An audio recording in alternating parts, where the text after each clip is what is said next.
गणमान्य सुधीजन, माता भगिनी,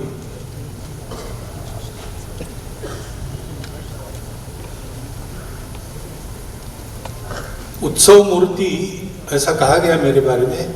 मैं उत्सव मूर्ति नहीं हूं। आज उत्सव है परिक्रमा नामक पुस्तक के विमोचन का। मोबाइल भैया इस पुस्तक के लिए बताया गया कि ऐसा पुस्तक है, परिक्रमा के अनुभव का वर्णन है। तो मैंने मान्य कर लिया, क्योंकि नर्मदा परिक्रमा ये बहुत बड़ी श्रद्धा का विषय सर्वत्र है। जिनको प्रतीति है, अनुभव है, उनके लिए तो है ही, लेकिन जिनको वो नहीं है उसके लिए भी है। हमारा देश श्रद्धा का देश है। यहाँ कर्मवीर भी है, तर्कवीर भी है। तर्क और शास्त्रार्थ में दुनिया में कहीं भी हमारा देश पीछे नहीं है। परंतु हम सब लोग जानते हैं कि जीवन चलता है श्रद्धा विश्वास के आधार पर। अब जिनको जड़वादी कहा जाता है वो लोग भी इसको मानते हैं आजकल। पहले नहीं मानते, लेकिन आजकल मानते हैं। दुनिया श्रद्धा विश्वास पर चलती है। उदाहरण भी देते कैसे चलती है। तो कहते हैं कि जनरल मोटर्स नाम की कंपनी है, अमेरिकन कंपनी है, जानते हैं। लेकिन कंपनी है क्या? कुछ लोगों के मन में आया कि ऐसी कंपनी करनी चाहिए। उन्होंने मिलकर तय किया। वो वहां के मैजिस्ट्रेट के पास गए। उन्होंने कहा कि हम लोग एक कंपनी है, जनरल मोटर्स उसका नाम है। उन्होंने कहने पर मैजिस्ट्रेट ने मान लिया और उसने घोषित कर दिया कि ये जनरल मोटर्स नाम की कंपनी है। अब जनरल मोटर्स नाम की कंपनी ऐसा अस्तित्व है ही नहीं। अगर कल कुछ घोटाला हो गया और कुछ कार्रवाई हुई तो ये सब लोग कह सकते हैं कि कंपनी तो मैं नहीं हूं, मैं तो एक इंडिविजुअल हूं। ये सब हो सकता है। वास्तव में जनरल मोटर्स नाम की कंपनी का अस्तित्व नहीं है। कुछ लोगों ने कह दिया, एक आदमी ने मान लिया, बस इतना ही है। लेकिन जनरल मोटर्स नाम की कंपनी साल में 1 लाख कार्य तैयार करती है। जनरल मोटर्स नाम की कंपनी इतने लाख लोगों को रोजगार देती है। उसके नाम पर इतने करोड़ों रुपयों का व्यवहार चलते रहता है। ये सब क्या है? तो कहते हैं कि दुनिया विश्वास पर चलती है। कुछ लोगों ने कहा हम कंपनी है, एक ने मान लिया, उसने बता दिया ये कंपनी है, लोगों ने मान लिया और सब चल रहा है। लेकिन हमारे यहाँ जो श्रद्धा है वो ठोस श्रद्धा है। ऐसे केवल कहीं सुनी में से आई हुई काल्पनिक श्रद्धा नहीं है। प्रत्यक्ष प्रतीति के आधार पर बनी श्रद्धा है। और वो प्रत्यक्ष प्रतीति भी हमारे यहाँ जो कोई प्रयास करेगा वो ले सकेगा। वैज्ञानिक ऐसा हम सुनते हैं, वैज्ञानिक बुद्धि से चलो, वैज्ञानिक वृत्ति से चलो। वैज्ञानिक वृत्ति है ना क्या है? तो प्रत्यक्ष प्रमाण चाहिए। लेकिन आज वैज्ञानिक कहने वाले लोग भी प्रत्यक्ष प्रमाण उनके पास होगा ऐसा नहीं है। लेकिन हमारे भारत की जो श्रद्धा है उस श्रद्धा के लिए प्रत्यक्ष प्रमाण है। प्रत्यक्ष प्रमाण को आपके साथ साझा करने वाले लोग हैं। और अगर आपको वो प्रमाण लेना है तो आप ले सकते हो। प्रयास आपको करना पड़ेगा, प्रयोग आपको करना पड़ेगा। तो इसलिए श्रद्धा और विश्वास की भावनाओं को हमारे यहाँ एक साकार रूप दिया है। उनको भवानी और शंकर कहा है। भवानी शंकरो वंदे श्रद्धा विश्वास रूपणो याभ्याम विना न पश्यन्ति सिद्धा स्वांतस्थम ईश्वरम। अपने अंदर है भगवान, अपने इतना निकट है, अपने ही अंदर है। लेकिन बड़े बड़े सिद्ध महात्मा भी बिना श्रद्धा और बिना विश्वास के उसका दर्शन नहीं कर सकते। और इसलिए श्रद्धा विश्वास यानी भवानी शंकर, ऐसा आपने यहाँ कहा गया है। ये श्रद्धा किस प्रतीति से आई होगी? वरना मनुष्य तो जो दिखता है उसी को मानता है, जो नहीं दिखता है वो होता ही नहीं है। ये मनुष्य स्वभाव है। विज्ञान भी यही कहता है कि जो नहीं दिखता है, 5 ज्ञानेंद्रिय है, उसके आधार पर जो नहीं हम समझ सकते या उनको दूरबीन लगाकर या उनको माइक्रोस्कोप लगाकर हम नहीं समझ सकते तो वो है नहीं। लेकिन हमारे यहाँ ऐसा नहीं है। हमारे यहाँ ये कहा गया कि इसके भी आगे है। अपने उपनिषद है, उपनिषद पुराने उपनिषद है, नए उपनिषद है, कालक्रम के अनुसार उनकी रचना करते हैं। और फिर देखते हैं तो ध्यान में आता है कि जो पुराने उपनिषद है वो सत्य को बाहर खोज रहे हैं। सत्य वायु में है क्या? सत्य अग्नि में है क्या? सत्य आकाश में है क्या? जैसे जैसे वो नए यानी प्राचीनता छोड़कर अर्वाचीन काल में आते हैं तो ये बाहर की खोज बंद हो गई, क्योंकि बाहर की खोज में मिला कुछ नहीं मिलता है। सत्य और सुख बाहर मिलता नहीं है। जो मिलता है वो तात्कालिक होता है, ज्यादा होने पर फीका हो जाता है। एक बार मिल गया तो बार बार चाहिए, वो हमारी सुख की तृष्णा को तृप्त नहीं कर सकता। और मनुष्य की खोज है नित्य निरंतर प्राप्त होने वाला, कभी फीका न पड़ने वाला सुख चाहिए। तो बाहर मिलता नहीं। रसगुल्ला खाएंगे, कितना खाएंगे? 1 खाएंगे, 2 खाएंगे, 5 खाएंगे, 10 खाएंगे। होड़ लगाकर 100 खाने वाले भी लोग हैं। लेकिन उनको भी एक क्षण आता है जब रसगुल्ला देखने के बाद उल्टी हो जाती है। तो रसगुल्ले में सुख नहीं खोजो, रसगुल्ले में सुख नहीं है। उसकी अति हो गई तो सुख दुख बन जाता है। पर्याप्त मिलने के बाद भी कल फिर से लगता है कि चाहिए। आज तृप्त हो गए, इतना तृप्त हो गए कि अब सामने आया तो उल्टी करेंगे, लेकिन एक रात गुजरने के बाद दूसरे दिन पूछे तो और 5 ले लेंगे। बाहर सुख नहीं मिलता है, सुख तो अपने अंदर है। ये जब पता चला तो हमारे पूर्वजों ने अंदर खोजना प्रारंभ किया, बाकी दुनिया रुक गई। उसने अंदर खोजने का कष्ट नहीं किया, हमने अंदर खोजा। और खोजते खोजते हमारे पूर्वजों को एक सत्य मिल गया। उस सत्य ने उनको ये बताया, उत्तम रास्ते को मनोयोग से करने वालों को भी जो नहीं प्राप्त होता है वो सामान्य लोगों को उनके ये चीटी वाले कदम से मिलता है। वो है ना, शेष महेश गुणेश दिनेश सुरेश उजाओ निरंतर ध्यावई, जाहि अनादि अनंत अखंड अछेद अभेद सुवेद बतावई।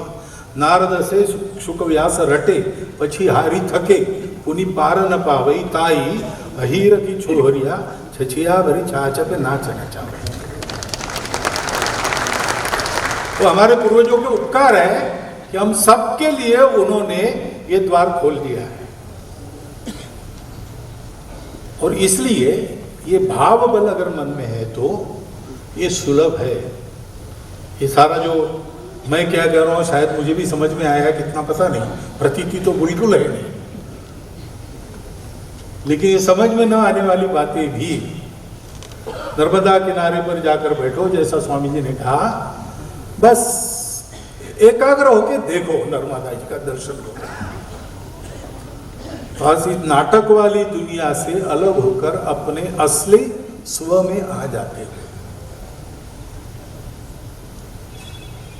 क्षण भर क्यों न हो, ये प्रतीति हर बार आती है, लेकिन वो भक्ति चाहिए, वो भाव चाहिए। नर्मदा का पानी है ना हाइड्रोजन ऑक्साइड है, ऐसा जिनका पक्का मत है उनके लिए नहीं है, उनके लिए नहीं है, क्योंकि भाव ही परमेश्वर है, भाव ही सत्य है, बोध ही सत्य है। हम है या नहीं क्या है, हमको लगता है मैं हूं इसलिए मैं हूं, वो विचार नहीं है, अंदर से स्फुरण है। सो जाते हैं, गहरी नींद सो जाते हैं, तब शरीर तो सोता ही है, मन भी, बुद्धि भी सो गई है, सब स्वप्न भी नहीं आता। लेकिन जगने के बाद हम कहते हैं आज मस्त नींद आ गई। अरे किसको आ गई, तुम तो थे ही नहीं, तुम्हारा शरीर भी मर गया था, मन भी मर गया था, बुद्धि भी मर गई। तो जो गहरी नींद आई वो किसको आई, वो जो है वो बोध है, वही हमारा स्वरूप है। और अपने इस बोध का बोध कराने वाली नर्मदा मैया है।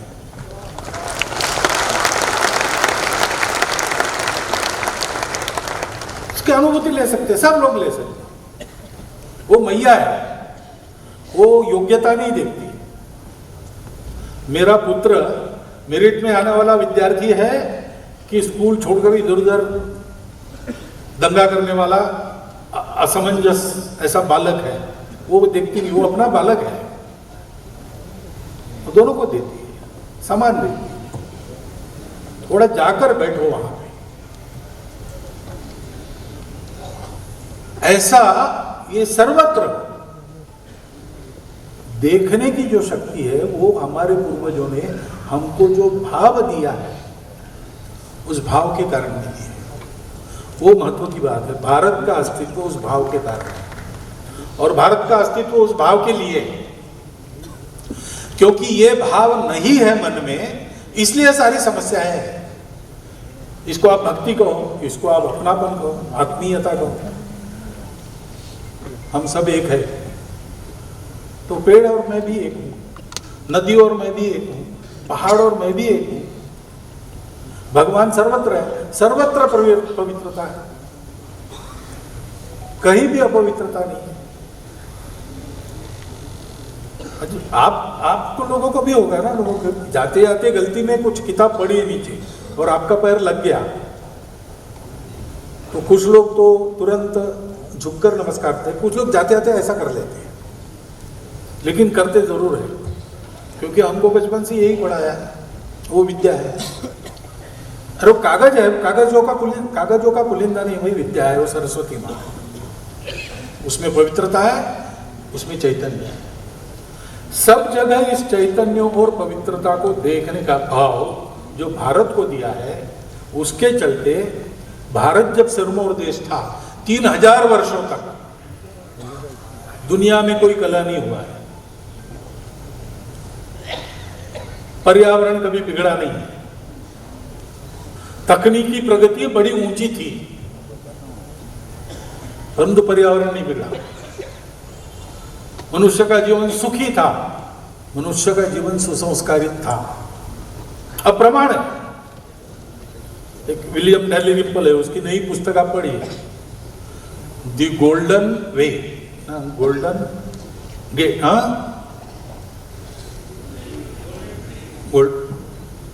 नहीं दूसरा कुछ है। भारत का ये जो प्रभाव था सारी दुनिया पर, वो कैसे आया उसका उसने अभ्यास पूर्वक सारे सबूत वगैरह देकर वर्णन किया है। हमने विश्व का नेतृत्व किया, किसी देश को जीता नहीं, किसी का व्यापार हमने दबाया नहीं, किसी को बदला नहीं, कन्वर्ट नहीं किया।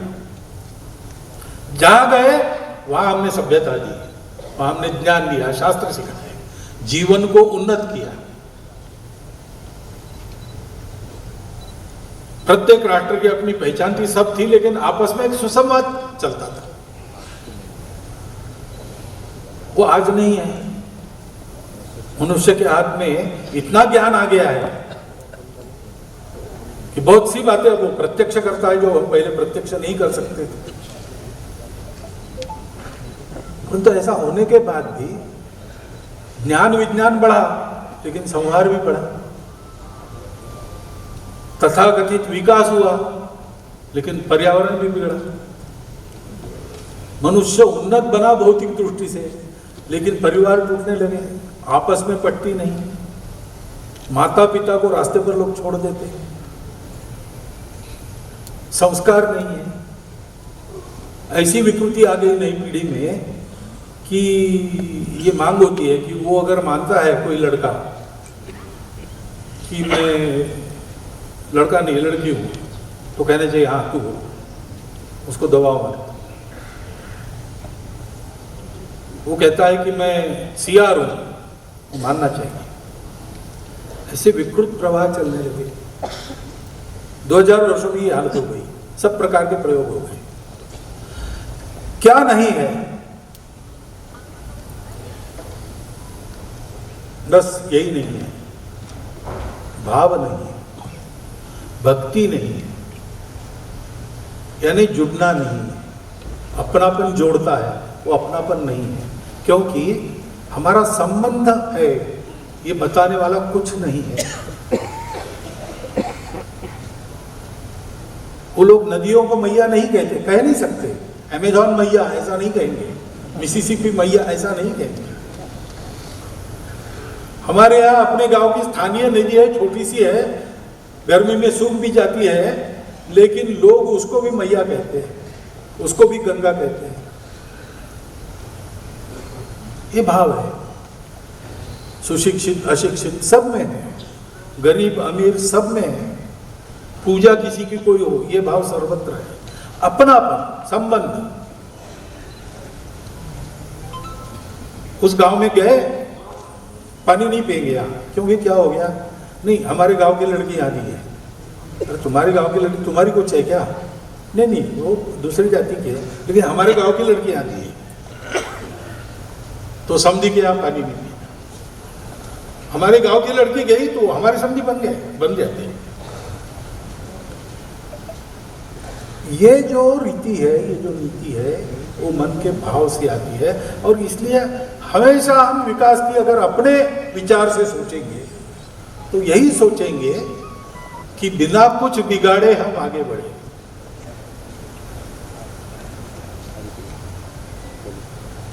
तथागत ने कहा है, सब पापस्य अकरण कुशलस्य उपसंपदा सच्चित्त परिवोधपनम एते बुद्धाम शासन। यानी कोई पाप करो मत। पाप क्या है? परपीड़ा पाप, पापाय परपीड़ा, दूसरों को दुख देना पाप है। और उपसंपदा यानी अपनी आजीविका, सम्यक आजीव उपसंपदा। कुशलस्य, कुशलता क्या है कि हमको तो जीना है, हम जिएंगे, भरपूर जिएंगे, अच्छा जिएंगे, लेकिन दूसरों को धक्का लगाए बिना जिएंगे। उसके लिए अगर हमको कुछ संयम करना पड़े, अपनी कुछ बातों में अपने आप को रोकना पड़े, तो हम वो करेंगे। इसी को धर्म कहते हैं। धर्म होता ही नहीं, कैसे होता है? शिबी राणा की कथा आपको पता है। कबूतर आया, उसके पीछे बाज लगा था, उसने शिबी राणा की शरण ली, छुप गया उसके सिंहासन के पास दरबार में। बाज आया पीछे से, उसने राजा को कहा कि कबूतर आया है। राजा कहा आया है, मेरी शरण ली है, मेरे शरण में है, वो मुझे खाना है उसको। राजा कहा मैं नहीं खाने दूंगा। एक निरपराध निर्बल प्राणी को तू खाएगा, ये पाप है। मैं राजा हूं, धर्म रक्षण मेरा कर्तव्य है, मेरा धर्म है, उसकी रक्षा करना। अब यहाँ तक तो समझ में बात आती है, लेकिन बाद में बाज कहता है कि तू धर्म की बात अगर कर रहा है तो प्रकृति ने मुझे धर्म दिया है मांस खा के जीना, तो थोड़े घास फूस खा के नहीं जी सकता, तो उस कबूतर को खाऊंगा तब मैं जीऊंगा। अपना जीवन जीना ये भी धर्म है। मेरा धर्म रोक के तुम अपना धर्म कैसे आगे बढ़ा सकते? धर्म विरोधी नहीं होता कभी। धर्म किसी को दुख नहीं देता, आदि में, मध्य में, अंत में सर्वत्र सुखदायी होता है। तो तुम किस धर्म की दुहाई दे रहे हो? ये तो अधर्म होगा। शिवराणा इस पर क्या कहता है? वो कहता है तुम्हारी बात ठीक है। देखो ये अपनापन क्या करता है, कबूतर भी अपना है, उसको खाने वाला बाज भी अपना है। कबूतर मरना नहीं चाहिए, बाज को भूखा नहीं भेजना है। दुनिया कहेगी ये बेकार की बात है, ये लॉजिक के विरुद्ध है। अरे भाई लॉजिक से थोड़ी दुनिया बनी है और लॉजिक से थोड़ी दुनिया चल रही। दुनिया तो धर्म से चल रही है। शिवराणा कहता है तुमको मांस चाहिए, कबूतर का ही चाहिए ऐसा नहीं है। तो कबूतर के वजन का मांस मैं मेरा देता हूं, वो खा लो। ये धर्म रक्षण है। कुशलस्य उपसंपदा, अपनी बात को छोड़ दिया ताकि मैं भी रहूं, बाज भी रहे, कबूतर भी रहे। ये क्यों सोचा जाता है? इसलिए कि ये सब अपने हैं। ये अपनापन, ये भक्ति, ये आवश्यक है। ज्ञान और कर्म ये दोनों मार्ग है। आकाश में झाप लगाना या चींटी के कदमों से चल के पहुंचना, ज्ञान है, कर्म है, दोनों चाहिए। निष्क्रिय ज्ञानी काम के नहीं। ज्ञानी लोगों के निष्क्रिय होने के कारण ही गड़बड़ होती है। और जो कर्म करता है उसको ज्ञान नहीं है तो वो पागलों का कर्म हो जाता है। ये दोनों चाहिए।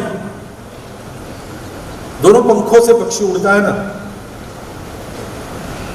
उभाभ्याम एवं पक्षाभ्याम, दोनों पंखों से यथा खे आकाश में पक्षिणाम गति है, तथैव ज्ञान कर्मभ्याम जायते परमं पदम। परंतु ज्ञान और कर्म ये दो पंख जिस शरीर को पकड़ते हैं, इसलिए वो शरीर उड़ सकता है, वो शरीर भक्ति है। ज्ञान, कर्म और भक्ति की संतुलित त्रिवेणी जीवन में कैसे बहाना, ये हमारे पूर्वजों ने अनेक पंथ संप्रदायों के माध्यम से अनेक रास्ते बताकर सबको बताया है। उस पर श्रद्धा रखकर आज भी अपना देश चलता है। और इसलिए सबकी भविष्यवाणियां झूठी कराकर हमारा देश आगे बढ़ रहा है। चर्चिल ने कहा था तुम टिकोगे नहीं, स्वतंत्र हो जाओगे, बट जाओगे, नहीं हुआ। इंग्लैंड बटने की स्थिति में आ रहा है। हम नहीं बटेंगे, हम बढ़ेंगे आगे। कभी बट गए थे, वो भी हम मिला लेंगे।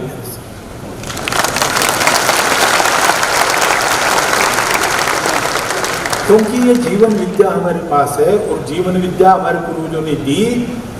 वो जीवन विद्या नित्य हमको सिखाने वाले हमारे साथ है। व्यक्ति भी है, तपस्वी महात्मा भी है, हमारी प्रकृति है, हमारे पहाड़ है, हमारी नदियां है, हमारे पत्थर है, हमारे पेड़ है, हमारे पशु पक्षी है। किसकी पूजा नहीं करते इसमें से? हम इन सब की पूजा करते हैं। इन सबके लिए पूजा का दिन है हमारे यहाँ, क्योंकि सब जगह चैतन्य, सब जगह की पवित्रता है। जहां जहां उत्कर्ष से प्रकट होती है, सामान्य आदमी भी देख सकता है, उसको हमने पूजा का विषय बनाया। जो जीवन को मदद करने वाला है उसको हमने पूजा का विषय बनाया। जिससे हमारा पोषण है उसको हमने माँ कहा है। गौ माता, तुलसी माता, गंगा माता, सब माँ, क्योंकि वो हमारा पोषण है, उससे हम बढ़े हुए हैं। ये एक जीवंत चैतन्य की अनुभूति पर आधारित नाता हमने जो बनाया है, उसके कारण हमारा देश चलता है। आज की दुनिया इस नाते को तरस रही है, उनको ये मालूम नहीं है। समस्या मालूम है, उपाय भी मालूम है, लेकिन किए नहीं जाते, क्योंकि पता नहीं, ये संबंध पता नहीं। 300 साढ़े 3 वर्षों से उनको ये बताया जा रहा है कि संबंध है नहीं, सब अलग अलग है। बेकार की बात है। जो बलवान है वही जिएगा, इसलिए बलि बोलो। किसी के पेट पर पैर देकर बनते हो कोई बात नहीं, किसी का गला काट के बनते हो कोई बात नहीं।